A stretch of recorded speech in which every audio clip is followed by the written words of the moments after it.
Good morning. आज हम double integration polar coordinates में स्टार्ट करेंगे। पिछले लेक्चर्स में हमने डबल इंटीग्रेशन कार्टेशियन कोऑर्डिनेट्स में की थी। कार्टेशियन कोऑर्डिनेट्स और पोलर कोऑर्डिनेट्स में क्या रिलेशन है ये मैंने अपनी पिछली वीडियोस में डाला है। तो डिस्क्रिप्शन में यहाँ लिंक दिया होगा, तो आप जाके वहाँ क्लिक करके मेरे पिछले वीडियोस देख सकते हैं और पोलर और कार्टेशियन कोऑर्डिनेट्स में जो रिलेशन है वो आप वहाँ से चेक कर सकते हैं। तो आइए आज शुरू करते हैं आज का topic, double integration in polar coordinates. तो पोलर कोऑर्डिनेट्स में हमने पिछले लेक्चर में भी डिस्कस किया था कि एक वेरिएबल आर होता है और एक थीटा होता है। तो यहाँ फंक्शन हमने ले लिया है आर और थीटा का, राइट। तो हम इंटीग्रेशन भी किससे करेंगे, अब आर और थीटा को हमने वेरिएबल लेके चलना है, तो ये वेरिएबल ऑफ इंटीग्रेशन हो गई। तो हम इंटीग्रेशन आर से भी करेंगे और थीटा से भी करेंगे। तो यहाँ लिख दिया मैंने डी आर और डी थीटा। तो ये इंटीग्रेशन के दो साइन आ गए हमारे पास।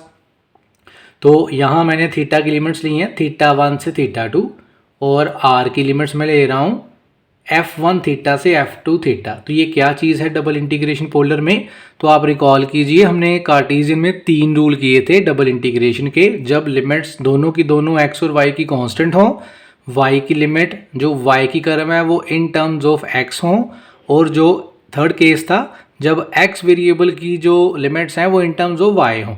तो किस वेरिएबल से पहले हमने इंटीग्रेशन करनी है, तो उसमें हमने ये सीखा था। तो इसमें बाय डिफ़ॉल्ट ही हम r को फंक्शन लिया करेंगे थीटा का, ये आपने याद रखना है, क्योंकि पोलर कोऑर्डिनेट्स में जो कर्व्स दी होती हैं वो r की दी होती हैं इन टर्म्स ऑफ थीटा। तो ये डायग्राम को हम ध्यान से देखें तो ये x एक्सिस है, ये y एक्सिस है, ये ओरिजिन है। पोलर कोऑर्डिनेट्स में आपने याद रखना है इसी ओरिजिन को हम पोल कहते हैं। तो जितनी भी एक्स एक्सिस होती, ये जो एक्स एक्सिस दिखाई दे रही है बेसिकली पोलर में हमने बेसिक्स में किया हुआ है, दोबारा बता रहा हूँ, इसको हम थीटा इक्वल टू 0 लाइन बोलते हैं। इसके बिल्कुल नीचे एक डायग्राम और दी गई है, ये भी देखें।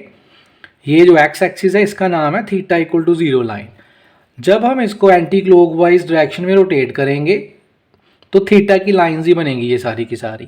फॉर एग्जाम्पल मैंने इसको ये रोटेट किया, ये कोई थीटा की वैल्यू, जितना ये एंगल होगा वही इस लाइन की इक्वेशन।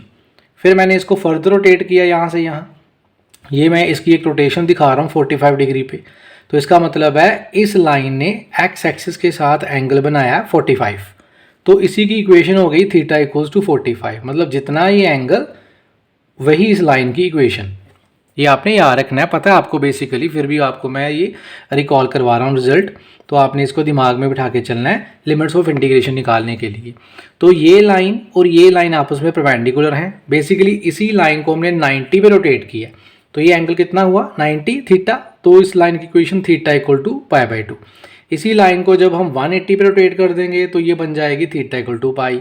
इसको दोबारा वापस इनिशियल पोजीशन पे ले आए तो ये बन जाएगी theta equal to 2 pi line.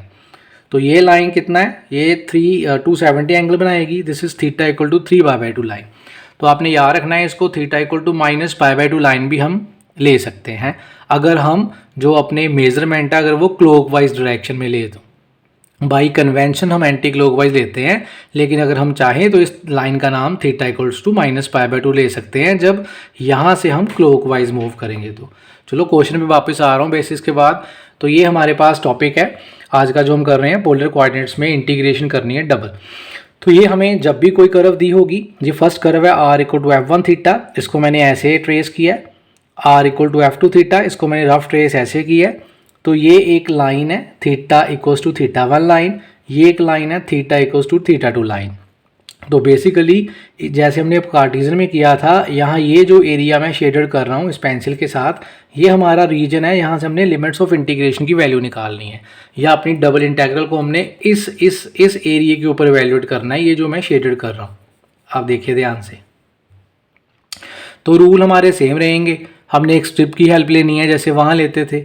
जो नीचे वाली कर्व है उसका नाम f1 थीटा है, मतलब r की value in terms of theta है, नोट कीजिए। ऊपर वाली कर्व में भी r की value in terms of f2 theta है, ये भी प्लीज़ नोट करो, क्योंकि लोअर कर्व हमें लिमिट देगी r की लोअर, और ये जो अपर कर्व आपको दिखाई दे रही है, आउटर कर्व दिखाई दे रही है, वो हमें r की अपर लिमिट ऑफ इंटीग्रेशन की वैल्यू देगी यहाँ से। तो ये जो स्ट्रिप है मैंने लोअर से अपर ली है जैसे कार्टेशियन में लेते थे। तो यहाँ हमेशा आर की लिमिट्स आपने इन टर्म्स ऑफ थीटा लेनी है जब आपको दो कर्व्स दी गई हो। तो ये हमारी लिमिट्स आ गई। जब आर की value in terms of theta आ गई तो आपने इंटीग्रेशन भी विद रिस्पेक्ट टू आर ही करनी है जैसे कार्टेशियन में किया था। जब ये integration with respect to R हो गई, थीटा को कांस्टेंट मान लिया, तो बाद में सिंगल इंटीग्रेशन बचेगी विद रिस्पेक्ट टू थीटा, वो आप सोल्व कर सकते हैं। तो इस स्टेप का मतलब आप समझ गए। इस स्टेप को जब आप यहाँ तक खोलेंगे, बेसिक ये है, इस स्टेप को जब आप यहाँ तक खोलेंगे नीचे तक तो ये लाइन आ जाएगी। इस स्टेप को जब आप एक्सपैंड करेंगे इस तरफ तो इस लाइन तक करना है, तो ये सारा एरिया कवर हो जाएगा। तो थीटा बेसिकली मूव करेगा theta 1 to theta 2, this is line theta equals to theta 2 और आर की यहाँ से यहाँ। तो बेसिक कंसेप्ट हमारा फिर वही रहा स्टेप के साथ वाला। तो जब भी आपको ये क्वेश्चन आने हैं याद रखना है थीटा की दो लाइंस है उसके बीच में ही आपका रीजन आया करेगा, यहाँ से आपने लिमिट लेनी है। तो एक न्यूमेरिकल एग्जांपल देखते हैं और मोर क्लैरिटी के लिए। So this is the example और क्वेश्चन आई हैव टेकन। तो evaluate double integral r square d r d theta over the area between the circles r equals to 2 sine theta and r equal to 4 sine theta. ये दो circle हैं, इनको मैं ज़्यादा detail में यहाँ discuss नहीं करूँगा। मैंने अपनी प्रीवियस वीडियो में, आप अगर चेक करें डिस्क्रिप्शन में, तो ये समझाए हुए हैं ये सर्कल क्यों है, इनका सेंटर क्या है और रेडियस क्या है। तो ये एक सर्कल है, इसकी डायग्राम यहाँ ऊपर शो कर रहा हूँ मैं। तो इसका सेंटर 0 1 है और इसका जो रेडियस यहाँ आर रेडियस है, इसको आप यहाँ इसके साथ कंफ्यूज मत कीजिएगा। Basically this is r radius, ये रेडियस 1 है। आप चाहें तो इसका नोटेशन अलग रख सकते हैं। तो इस सर्कल का सेंटर 0 1 मतलब वाई एक्सिस पे रेडियस 1, तो ये रेडियस 1 लेके ये ओरिजिन से ये एक सर्कल हमने ट्रेस कर लिया। दो दूसरे वाला सर्कल है उसका रेडियस 2 है, सेंटर 0 2 है, तो यहाँ इसका सेंटर आया, सेंटर से फिक्स करके हमने ये वाला सर्कल बना लिया। तो हमने करना क्या, हमने इसको वैल्यूट करना है over the area between the two circles. तो आप देखिए डायग्राम में कौन सा एरिया आ रहा है जो दोनों सर्कल के बीच है, यस ये वाला, ये जो मैं शेडेड रीजन से बता रहा हूँ ये वाला हमारे पास आ रहा पार्ट, ये मैंने स्केच कर दिया है, ठीक है। तो इसी के बीच में हम इंटीग्रेट करेंगे फंक्शन को, इसी के बीच में।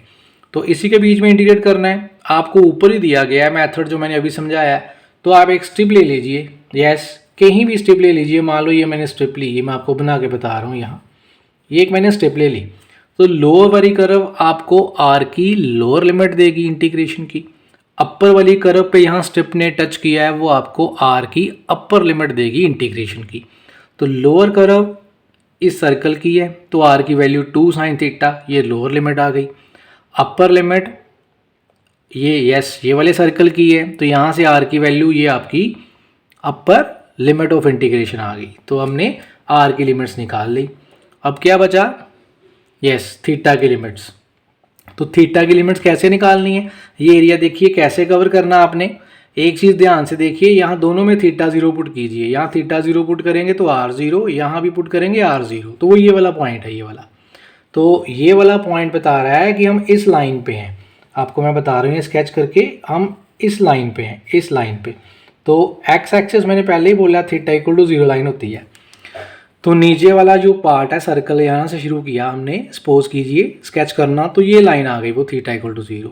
तो जब हम इसको इंक्रीज करेंगे, थीटा इंक्रीज करने का मतलब है हमने इस लाइन को रोटेट करना है इस तरफ। तो जब थीटा 90 पे पहुंचेगा, आप यहाँ 90 पुट करके देखिए, आर की वैल्यू 2 आ जाएगी। यहाँ 90 पुट करके देखिए, आर की वैल्यू 4 आ जाएगी। तो ये आर की वैल्यू बेसिकली हमें डायमीटर बताएगा।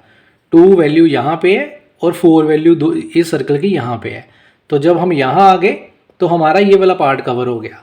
अब दोबारा हमने यहाँ से यहाँ रोटेट किया तो ये वाली जो लाइन है वो theta equals to pi line है।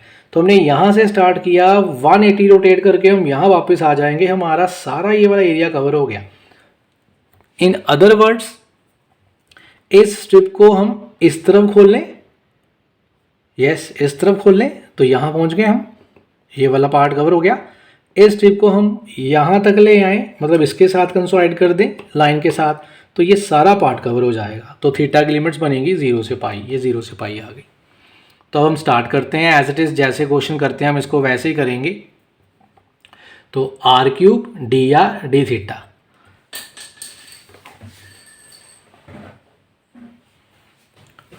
तो यहाँ एक करेक्शन कर रहा हूँ मैं, ये आपका क्यूब है, दिस इज़ क्यूब, इसको करेक्ट कर लीजिएगा, दिस इज़ आर क्यूब। तो ये हमारा आर क्यूब आ गया, डी थीटा आ गया। तो आर क्यूब की इंटीग्रेशन r4/4, ये 1/4 बाहर ले लिया, अपर लोअर लिमिट्स पुट की, यहाँ आ गए, साइन 4 आपका कॉमन है, ये माइनस करके यहाँ तक आ गए। अब आपकी सिंगल इंटीग्रेशन बच गई, इसको डिवीज़न किया, यहाँ तक आ गए। अब 0 से पाई साइन की 4 थीटा डी थीटा, तो यहाँ आपने लगानी है fourth property of definite integral, जो आप लोअर क्लासेस में पढ़ते हो कि अगर आपका जो फंक्शन है ये जो दिया गया है, अगर हम, ये कौन सी प्रॉपर्टी है आप इसको रिकॉल कर सकते हैं, मैं यहाँ लिख रहा हूँ कि साइन, ये जो फंक्शन है साइन की पावर 4, ये जो अपर लिमिट है वो आपने माइनस करनी है इस वेरिएबल से, माइनस थीटा, राइट। दोबारा 180 माइनस थीटा हमें पता ही है, सेकंड क्वाड्रेंट है, साइन की वैल्यू दोबारा साइन में आ जाएगी, तो ये दोबारा साइन 4 थीटा ही आ जाएगा। तो अगर फंक्शन को ये प्रॉपर्टी लगा के दोबारा फंक्शन अगर सेम आ रहा है तो हमारी जो लिमिट है वो हाफ हो जाएगी और आगे ट्वाइस हो जाएगा। डेफिनेट इंटीग्रल की प्रॉपर्टी फोर्थ है, तो ये हमारा यहाँ आ गया 120। अब 0 से π/2 साइन की 4 थीटा डी थीटा, इसका एक शॉर्टकट मेथड होता है इस इंटीग्रेशन को निकालने का। Okay, we have a shortcut method to find this integration, ये मैं आपको बता रहा हूँ अभी, आप इसको चाहें तो नोट कर सकते हैं। तो ये शॉर्टकट मेथड जो है ये क्या है, आप यहाँ से देखिए उसको, कि जब भी लिमिट 0 से π/2 हो और साइन की power p theta D theta हो, तो इसको हम डायरेक्टली कर सकते हैं। लोअर क्लासेस में तो आपको इसको स्प्लिट करके करते हैं, साइन की पावर स्क्वायर को आप कन्वर्ट करते हैं मल्टीपल्स में, 4 हो तो साइन स्क्वायर सो ऑन, लेकिन जो भी पावर हो, जितनी मर्जी पावर हो, हम इसको डायरेक्टली इस रिजल्ट से निकाल सकते हैं। रिजल्ट का प्रूफ, इसको आपने विदाउट प्रूफ ही मेमोराइज करना है, शॉर्टकट मेथड है।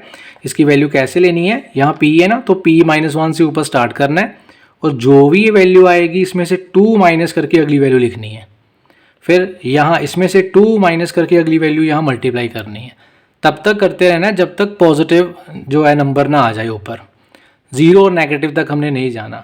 नीचे डिनोमिनेटर में ऊपर p है, p से स्टार्ट करना है, 2 माइनस करके आपने मल्टीप्लाई करते रहना है। अगर आप इसको कहीं देखोगे तो यहाँ लिखा होगा p into p-2 into diminish by 2, मतलब 2 घटा के आपने मल्टीप्लाई करते जाना है। अगर ये जो पावर इंडेक्स p इवन हुआ तो आपने सारे एक्सप्रेशन को π/2 से मल्टीप्लाई कर देना है।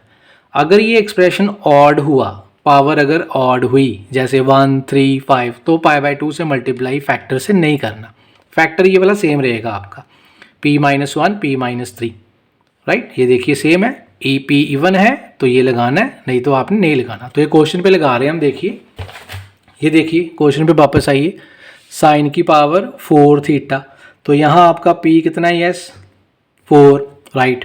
तो ऊपर क्या लिखना आपने, ऊपर यहाँ 4 है ना आपका, तो ऊपर क्या लिखेंगे, p-1, 4 - 1 कितना हुआ 3, तो वो ये आ गया आपका 3, राइट।